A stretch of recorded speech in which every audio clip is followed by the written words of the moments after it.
you can't ever run away from that problem, because at the end of the day, a successful game is a game that has a lot of players, right? It doesn't matter how many mints you've done, how big your Discord community is, and all of this other stuff, how many Twitter followers you have. At the end of the day, it's like, are people coming back to your game? Are you growing that community day over day, month over month?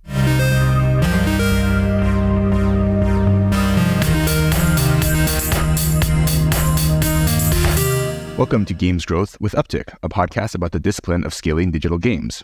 We speak with industry experts and investigate trends to highlight the strategies, technology, and tactical methodology to profitably grow your game to massive global audiences. If you're interested in learning more, visit us at upptic.com. My name is Xander Agosta, Director of Marketing here at Upptic, and joining me today are my co-host, Warren Woodward, co-founder of Upptic.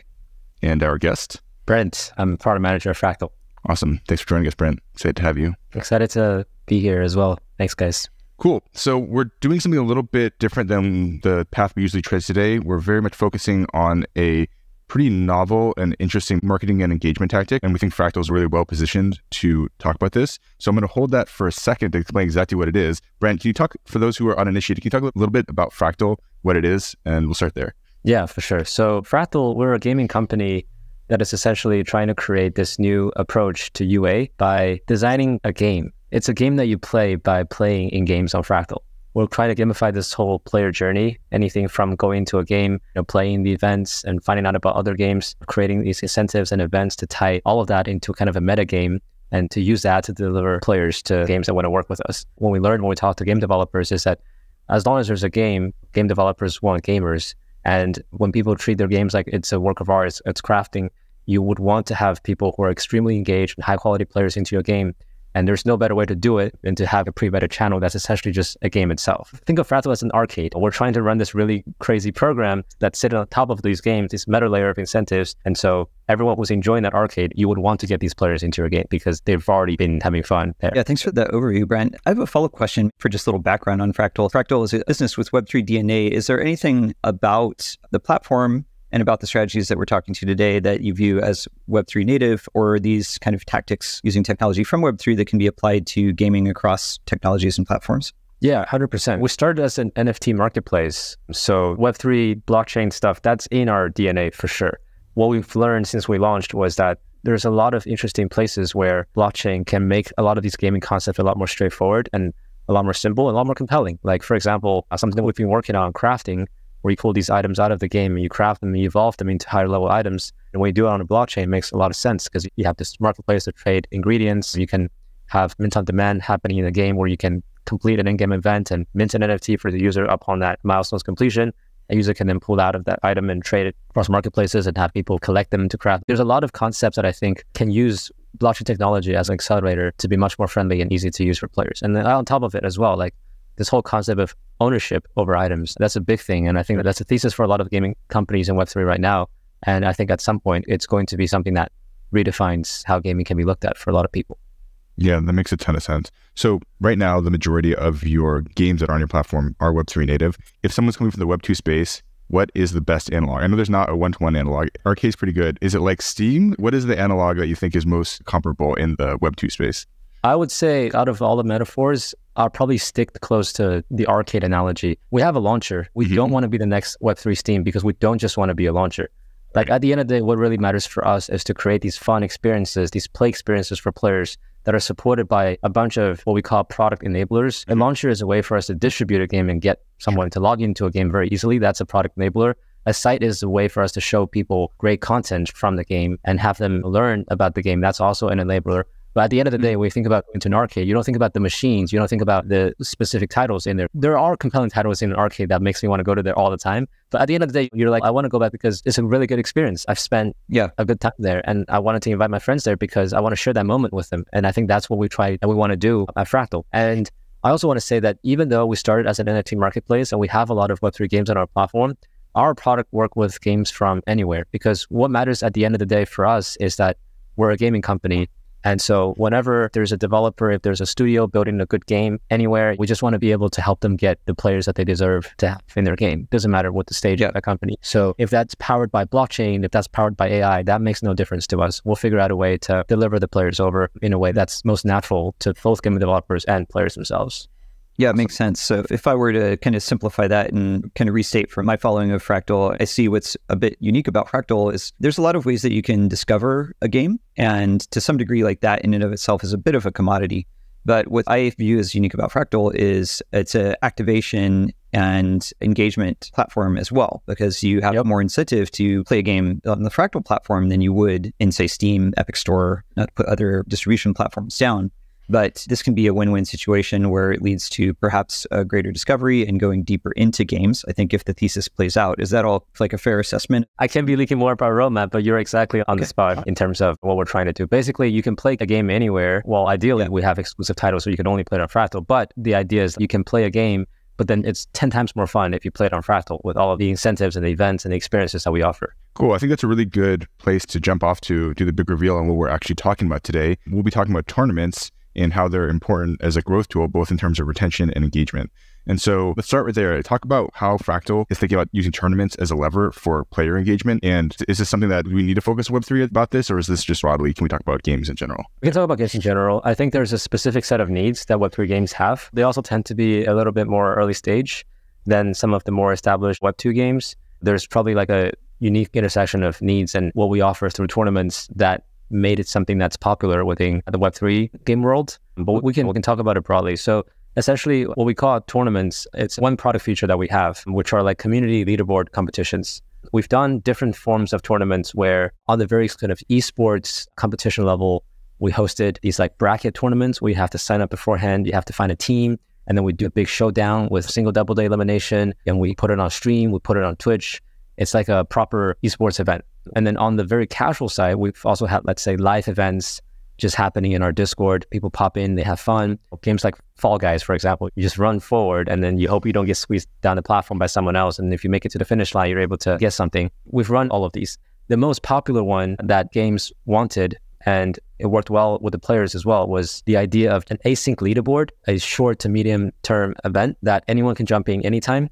And then based on how you do in that event, you're able to qualify for some prices. Ideally, in our case, it's like USD prices worked really well for our community. And so we basically titled that's a tournament, but then it's not really like an esport bracket style tournament all the time. It's a much more kind of relaxed leaderboard based tournament format. Yeah, I'd like to dig a little bit into Sidebar and just kind of exchange some thoughts on why tournaments might be a relevant thing for teams to focus on, maybe now more than they've thought about it in the past. I'll first maybe give my perspective, then I'd love yours as well, Brent. Yep. Our team at Upptic, we've been working pretty heavily and seriously in growth of games, and not just in the Web3 sector, but a large focus in the Web3 sector over the past few years. And an interesting thing I've seen, and maybe this is just having to do with the time horizon in relation to a bull market, but there was kind of a big mass of games that were developed in similar timelines, maybe funded by the last bull cycle, that are all facing similar problems and challenges in similar timelines. So going back a few years, the challenges that we'd see teams facing is, I need to grow my Twitter and Discord community. We need to get our numbers up. We're trying to raise this round, or we have this mint coming up. We're trying to prepare for like the sale, even though on paper they're game companies. Now the companies that I've seen that survived that more speculative period, it's like, we've got this game now, as we get people to actually play. Yeah, especially if the earlier phase of the game was built in a more speculative environment, in a more speculative community. How do you reframe and reposition your game as a game for players? I've seen the topic of tournaments coming up more and more with teams that I talk to for that reason. I'm curious what you guys have been seeing with the teams you talk to, if any of what I said sounds off base or anything to add to that. I think you're exactly right. And I also think that the problem of, okay, now we have a game, we got to get more players. You can't ever run away from that problem, because at the end of the day, a successful game is a game that has a lot of players, right? It doesn't matter how many mints you've done, how big your Discord community is, and all of this other stuff, how many Twitter followers you have. At the end of the day, it's like, are people coming back to your game? Are you growing that community day over day, month over month? From our conversation, the developers that care the most about their game, which are also obviously the ones that are most likely to succeed because they want to put in this hard work and not get distracted by all of these other Web3 marketing things going on. If you are committed to grow a game, if you're committed to get players, you're intrinsically more motivated to find out what player acquisition tools are out there, or what features companies have to help you get there, whether they're in Web2 or Web3. So for us, when we talk about the idea of tournaments, there are just people who get it, and there are folks that don't. And the people who get it are exactly the type of game developer studios that we want to work with. So it's usually not a very hard conversation where we have to sell something to someone. Like you said, these games are early stage. Anything that helps them get to a critical mass of players who are able to give really good feedback on the game loop, on just how things work. When people care about that, we work it out. And then it's also like a process where we co-design, we listen to the developers on what they want. We spend an equal amount of time trying to figure out what's going to help this game get more players and help them get the feedback that they want. It's a very collaborative and constructive process. And I personally really enjoyed that. I think I've designed maybe 50 to 100 tournaments at this point. Every single tournament is unique in some way. And you really get to know the game and the intention of the team behind that game by working with them very closely on stuff like this. That's awesome. I think another thing that comes to mind that I've seen as a trend is just the simple math around the players that you need in order to assess your product health in early stage. So if you have a single player game or something that's async, you can make soft launch or beta judgments off of a few thousand players, between maybe call it like 2,000 and 15,000 total, depending on what you're trying to measure in the funnel. However, if you are a multiplayer game, if there's a PvP element, if you need matchmaking, those numbers get like exponentially higher. Yeah. And it's really tricky. If you try to like brute force and just bring enough players in so people can always matchmake, we've done the math with some of our clients that we work with. We're like, I don't think you want to go this route of just trying to brute force enough users in so people can always matchmake regardless of time zones. That's another reason that I think tournaments are a really interesting lever, because you're time boxing and saying, hey, this is when we're going to have really concurrent player activity. I'm speaking in more generalities, but I'm curious if that's another pain point you hear from teams, is just not necessarily just the install numbers of how many players we've got, but hitting a concurrency target so they can understand game health in a more active state. Totally. And that checks out with the observation on our end as well, where longer tournaments, let's say we run like a seasonal tournament that goes on for 3 months, right? These don't go well at all. 3 months is way too long. A month is way too long. 2 weeks is even longer. You kind of want to create this urgency and have an event window where you squeeze everyone to just come in and do something so that they feel that they're part of an experience. When it's longer, people lose interest right away. You can run matchmaking tournaments, but even if you're just grinding the leaderboard, you do like personal best, you would still want to keep that time boxed to just only a couple of days, like 48 hours, just because of the fact that this feels like it's something that's special. And we've actually seen really interesting results where it's like a 2-day tournament with the same price pool as a 7-day tournament gets like more players. So you would think if days are longer, there's more people discovering and coming in and trying. But then when it's actually shorter, people care about it more, apparently. Really, really interesting observation and pretty tactical. Okay, so I have a question. We talked about tournaments, why that's important. I want to talk about if you're an exec or a leader in the game space or games marketing space, what's the why of a tournament? So you talked about people are pretty easy to sell on it, but what are the objectives that most of these game companies are trying to attain during this period when you're running a tournament? Yeah, I think there's a couple of things. First of all, in the context of if you're building a Web3 game, doing something like a tournament is a way for you to signal to your community that you're actually making a game. And I think that's very important. You want to get these people coming in to play the game and not to flip NFTs and not to do any of this trading. It's like when you go up to the leaderboard, when you want to beat other people, you're interacting with the game loop again and again and again. And so from just like an optical point of view, it's like, okay, this is like a real game because it's supposed to be played. On like the broader strategic side, I think it's a really good way to drive recurring engagement community, especially when games define a format of tournaments that works really well for them and they design the appropriate range of incentives around that. They can just run that playbook every week, every day, every month, and it gives the community something to do. You can keep your community engaged every step along the way. What we found has been the more obvious value add for game developers, and this appeals to like a very specific profile of developers, is when your game is early stage and it's somewhere between alpha or beta, but not close to open beta yet. So like it's really early in the game's life cycle. When you're at that stage, when you want to do these game nights in your Discord and you're hoping to get, let's say 100, 200 people to show up every time, but you struggle to get to that number, a tournament helps you bring that initial surge of users who are early enough that when things break, they care about that enough to tell you. And so getting to a critical volume of these feedback helps you define like the foundational game loop that then you can build on top of. Now, a lot of the games that we talked to didn't really have that built out. They have some intuitions of what that loop looks like and how that can be unique, but it's not super clear. And then sometimes they're building that off of 15 power users feedback in their Discord, or even smaller than that. It's insane. But then when you run a tournament, it gets 500, sometimes it gets to 1K, 2K, 3K. It gives you more data points to work with. Simultaneously, it doesn't put you under the water for doing something like an open beta where you have to deal with thousands, tens of thousands of people, and it's like people just complain about the game crashing and they're not really giving you good signals. It's sitting in that middle spot. And I think the reason why it worked really well for us was because the game developers that we're talking to, they happened to be in that stage. When we were doing this, it's a lot of insights on both sides as to what our users wanted. And game developers use that to shape their game. We used it to shape our product. It was a really good combination. Yeah, that's a really fascinating insight. It's very similar to what Warren was saying. It's almost like an early soft launch or even pre-soft launch tool to help developers hone and sharpen the quality of their early gameplay. That's really fascinating. A very tactical stress test of certain parts of the game. But it feels more fun than a stress test because it's like a tournament, competition. Cool campaigns, cool bosses. You come in, you're going to win a couple bucks. If you do well, you have the bragging right if you come on top. Players love that stuff. It doesn't feel as dry as come in, help us test this game. If you do it, we're going to send you like a voucher. It seems like this is what we want and we're going to get you to do what we want. Versus for tournaments, like we're trying to do this in a way that you want. And then in that process, we're going to learn what we need. Right. Does that make sense? Totally. So I think that's a really good place to bridge to talking about what are some learnings about tournament design and how those needs for a tournament evolve across the life cycle of the game and product. Yeah, that's a good question. Where do we start? I think a good tournament based on our learnings, first of all, it needs to be short. That's what we've figured out. Second, you want to have a long tail distribution where this depends on the player segments. I'm talking just about the broader profile of some of the Web3 games, more of the Web3 games that we've worked with. But there's a lot of people that are gamers that live in countries where when you get $1 or $2 from a tournament, it's meaningful and they care about that. And these people provide equally valuable feedback about the game loop as you would get from someone who's like living in a country where they want to win, let's say $100 to make it worth it. Let's say you just want to do a tournament with $1,000. You don't want to put that to like the top 50 players. You want to spread it across the first 1,000 players where you might have a heavier distribution at the top. You win first place, you get $70. And then later, as you go down that curve, anything from like 500 to 1,000 spot, you would get like $1 each. From like a player volume perspective, that drives much better results than having a top heavy leaderboard. That's super interesting. That's really technical. Yeah. So just to give you an example, we run tournaments in the past, let's say like the same tournament, right? We had, I think 3K, and then we just gave it to like the top 300. That got us like around 1.5 to 2K.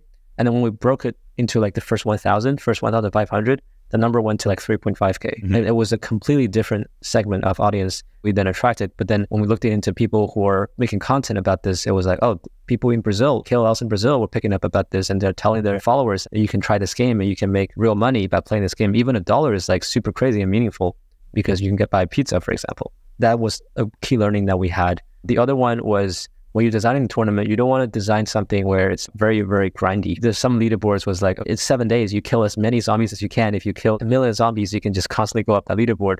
But when that happens, like day 1, day 2, it feels fun. Day 3 and day 4, it feels like a job. And then towards the end, even if people who are coming in just playing it for an hour, it's like, well, for an hour, I got 1K points. People on the top of the leaderboard has 1 million. I'm never going to be able to win. Like they don't even want to try. So like when you want to figure out how to do stuff like that, you want to maybe do like a grind leaderboard, but then also adding like a raffle component where someone can just pop in, try a couple of games, and then they have a raffle ticket. And then with the raffle ticket, you might be able to redeem from a separate raffle pool that doesn't require you to get to the top of the leaderboard. You want to make sure that you have basically a shot at making it work.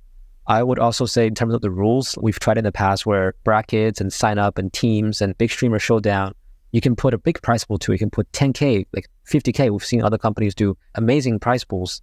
But when the rules are complicated, when the thing seems like you have to jump through multiple hoops to get to, or you have to set up an account, invite your team and show up on a day and go into this lobby, be in this Discord, have this voice channel going on, people just don't care.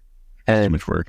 Yes, and gamers, the reason why someone is a gamer is because they want fun. When you want fun, you don't want to do work and you just want to play the game, right? One thing that worked well for, I think, our presentation was, at the end of the day, it's a leaderboard. It's a leaderboard that you can go onto this link and check out. There's no other work that's there. If we can nest a tutorial in the game, we do that because that's less work than having someone read an article of rules on Fractal on our service. So the more you abstract that work away, the better that works with players, for sure. And then I think the last one I would say is, even for PvP games, a lot of these PvE tournaments were very popular with players. Because when you have PvP, you have anti-cheating, you have botting, you have all of these issues that game developers sometimes, they don't even know how to address. And it's really frustrating. When you have PvE, people typically complain less. When you have shared objectives, they also feel like they're part of something bigger and everyone's working towards the same goal.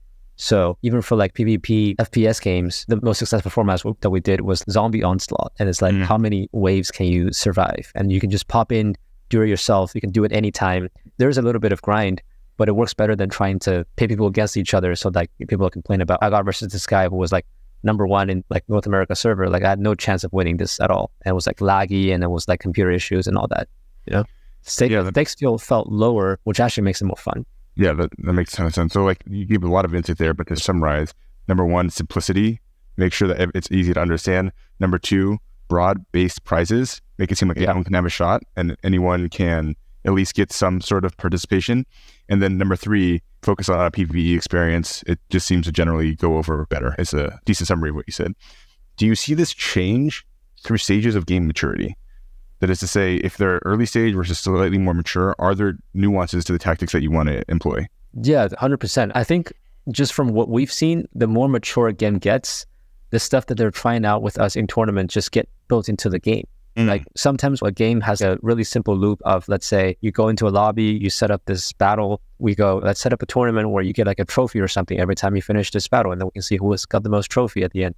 And then I think the games that have been going pretty well will just becomes like a daily behavioral loop for players with like leagues and trophy rewards, and it's a part of how players interact with the game. We've seen a lot of games actually do that. I think introducing like seasonality, introducing something where there's just a competitive element in the game anywhere you go. These are all things that I think mature games have. So I'm very happy to see games where it's like, okay, do you have an ELO system? They're like, yes, we do. It's like, well, that makes the tournament so much easier. Right. And like the more mature games, they all have that. So that's awesome. Cool. Yeah, that makes a lot of sense. I think we've talked plenty about different types of tournaments and how we line them with our marketing goals. I want to talk about the audiences for these. How do the audiences for the various types of tournaments align with different types of players and then the different types of games that they're playing? If you don't have the answer, that's okay. Maybe I have a brief answer here. I think that FPS players are typically, just from what we found, is like you have FPS players happy to try all sorts of games. Then the other way around, like casual players wouldn't touch an FPS, for example. Right. Yeah. Like There's a barrier, a skill barrier, right? Yeah, FPS people would try a MOBA game or like a hyper casual game. They might not play it afterwards, but like on the discovery side, they're very willing to try new things. But then the other way around, like casual people just stay in casual. That makes a lot of sense because if you think about it, that's like the one game that doesn't require that much to get started. Yeah. I think that's a really good insight, Brent. Which genres are going to be more and less successful normally with a tournament as an activation lever? And so it sounds like FPS is one where like that language and the open-mindedness to trying new products, probably you've seen a lot of traction there. What are other things that you want to call out of like particular genres or subgenres that are going to work really well with the tournament philosophy that Fractal does? And what are some things where you might want to manage the expectation that this might not be like the optimal way to activate for this other genre?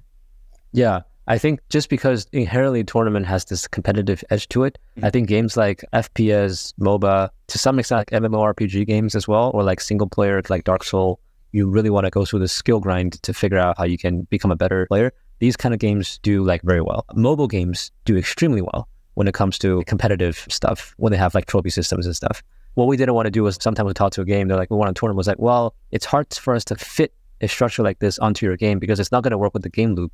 So these games are a lot more like Candy Crush, like casual. When you want to make people compete with each other and grind and to get higher scores, it defeats the purpose of why they play the game in the first place. Yeah. So like these games aren't prime candidates, for example. Well, I think the nice thing about the paradigm you're describing is going back to that pain point I described earlier of certain genres really struggle with that concurrency issue and getting enough players playing at the same time. So this also nicely aligns with some of the genres that work the best for tournaments. So on the other side, these very casual, more single-player experiences, those are ones that you can really scale and get data through just more traditional performance marketing in a pretty proven playbook. I think a great thing we're uncovering today, and this is a lot of what we focus on at Upptic, is there's not like one path for success for games. You need to really critically think about what is your genre, what are the playing preferences of your audiences, where do they live? And this is really cool to explore today because I think this type of activation through tournaments, it's not a tool I think most people think is available to them. And so it's really cool to uncover this a bit more. Yeah, 100%. And I would also say that a lot of times the title of tournaments make it sound like it's a very niche thing when, let's say, if you're doing a tournament with us and the community sees that it's just a leaderboard competition with a very easy way to enter, very easy way to just play the game that they like and be able to be a part of this experience and win cool prizes at the end of the day, the numbers that you see sometimes can be way out your expectation. There are games that try tournaments with us. So like we have like a community of this many people. I think there's probably going to be 200 will show up on a tournament. Whereas for us, like our typical record for across any games that we've done tournaments with is around 1 to 2.5K. I think that's something that like a lot of game developers just didn't anticipate or expect, which is good. When you're an achiever type of gamer, like the concepts of leaderboards and achievements, like these things just inherently speak to your mentality, so that it's easy for someone to understand what's going on and just want to be a part of that thing. Got it. I have a practical question for people listening that might be thinking about tournaments for the first time, thinking about Fractal, maybe less familiar. Who are the game teams that Fractal will support working with for tournaments? Is it only teams that are already on the Fractal platform for distribution and discovery in some way? Are you open to all game teams approaching you? Like if someone's getting excited about the strategy you talked about today, like who should be reaching out? Just reach out to us. We talk to all kinds of games. We really want to understand what unique needs each team has, because games are very difficult things to build. And so each game is different. And so that's how we looked at how our product is going to work with all the games as well. So right now, there's no specific criteria in terms of who we support, who we don't. Just reach out to us, talk to us, and we'll help you figure out a way to get the users that you would want in your game. Awesome. Thanks for clarifying that.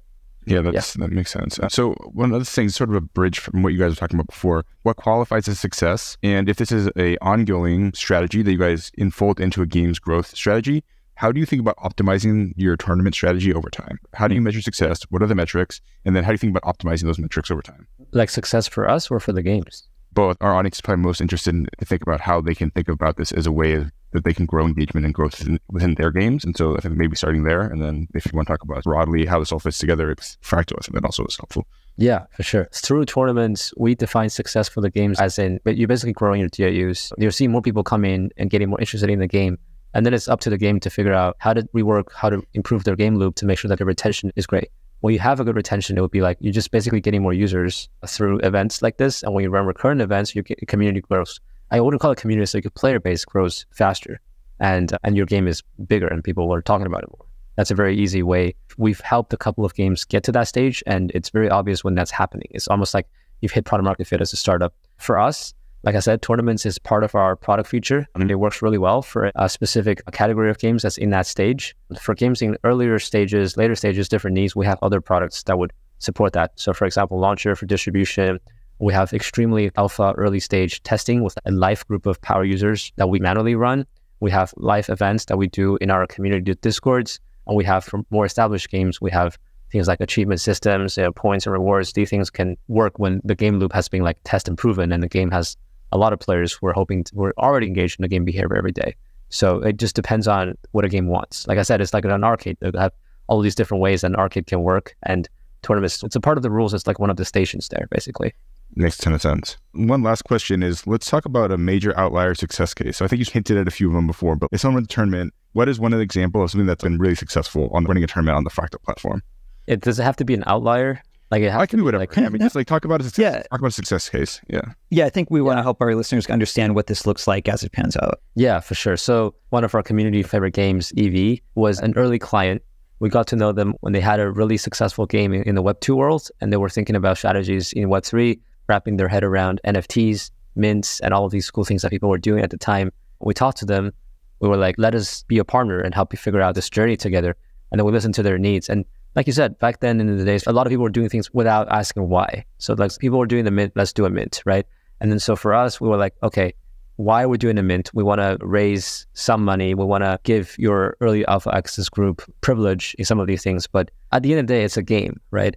And how you present this stuff matters a lot. So we said, okay, we're going to do a whitelist token, but the only way that you get these whitelist tokens is to join this like zombie map. They built a custom Fractal map for us. We're like, if you shoot these zombies, if you go around, you can pick up these whitelist tokens from the ground. You earn them through playing the game for real. And so we did that. And that was like one of the most popular tournaments that we've ever done with like 2.8, 2.7K players. We actually shipped our leaderboard in the same week just to support that. And that was the backbone of our tournament infrastructure on the product side. So after that launch, what that did for EV was it defined their place in Web3 gaming on Solana as like the best shooter game that you can play on a browser. And then we've done so many events with them. I think at this point, probably like 12 to 15. And we still do events with them every single month. Everything after that point was a lot easier because with that brand out there, people just came here knowing that there's an event going on, that here's what they can anticipate, and it's a cool game. And so like a year later, I think at this point, EV is like one of the best games with the best street creds in the Web3 gaming world. And they have such a strong community that cares. Like they're like the best type of gamers that you would want to get, who are like gamers who don't hate crypto. Right. And EV has the biggest concentration of that community of players in their server, in their Discord. And that makes us very happy to see. Like these are the people who get the utility of using blockchain to support games. They're not people who are like, we're only here because we want to flip for money, you know? And I think these tournaments and events really helped us qualify the people that they're bringing in So it's only these great community members who care about the game, who care about the competition, who care about these event experiences, and it worked out for them. I want to say as well, like it's been a really good journey, and I'm pretty sure like EV folks are going to be listening to this podcast. We wouldn't be able to get here without the games working very hard to make sure that this stuff works. Like what I said earlier, a lot of these events were like co-designed. So when we came in with what we can provide our help in terms of our product offerings, it requires like an equal commitment on the game side to be like, let's spend time with Brent to figure out how this game mode is going to go. When a player comes in, what should they be experiencing? We map out that stuff end to end. And so when you put like thoughts into stuff like that, it's good. It returns really good results.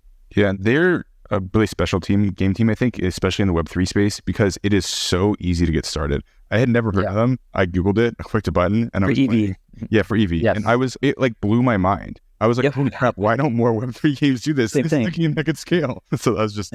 that's how I discovered Fractal. Like I discovered them through EV and saw the growth of EV and saw that Fractal was doing a lot of work with them. And nothing but good things about that game is one of the early kind of breakthroughs. So, Brent, I wanted to back up. I think we're getting near the end of the podcast here, so I want to make sure this doesn't get lost. You touched on something really important, which is using a tournament system as a allow list distribution for a team that has a NFT or a digital collectible for their project. And I really want to double click on that for listeners and talk about why that's important. If you have a NFT as part of your collection, like that's an opportunity cost. You can't create infinite supply of these things. Like part of the perceived value of them is that it's something rare and collectible. And by using a tournament system to qualify who comes into your game, who do you think is going to be more likely to be the active player in your community? Someone who just enters a raffle in a random like alpha Discord, or someone who like smashes people in a tournament and shows that they're like the most dedicated hardcore player or in that percentile